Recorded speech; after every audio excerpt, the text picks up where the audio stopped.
নমস্কাৰ। আজিৰ ভিডিঅ'টোত মই দশম শ্ৰেণীৰ লেখিকা অনুৰাধা শৰ্মা পূজাৰীৰ ৰচিত অৰণ্য যাত্ৰা নামৰ পাঠটিত থকা ভাষা বিষয়ক প্ৰশ্নোত্তৰকেইটা লৈ আহিছোঁ। কিন্তু যদিহে মোৰ ভিডিঅ'টো ভাল লাগে প্লিজ আপোনালোকে এটা লাইক কৰি মোৰ চেনেলটো ছাবস্ক্ৰাইব কৰিব।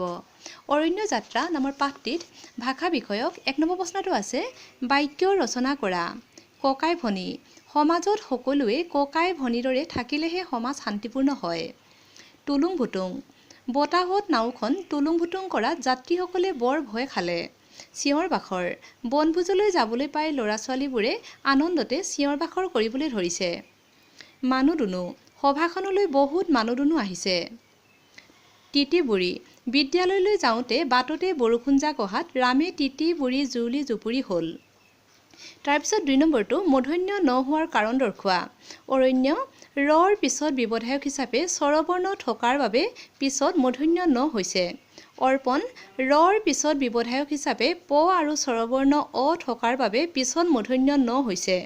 কণ্ঠ মূৰ্ধন্য থৰ লগত যুক্ত হোৱাৰ বাবে মূৰ্ধন্য ন হৈছে।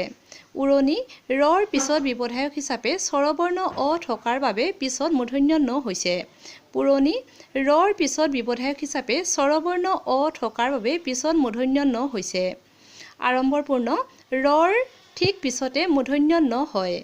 মৰমৰ ছাত্ৰ ছাত্ৰীসকল, আজি মই ইমানতে ভিডিঅ'টো সমাপ্ত কৰিব বিচাৰিছোঁ।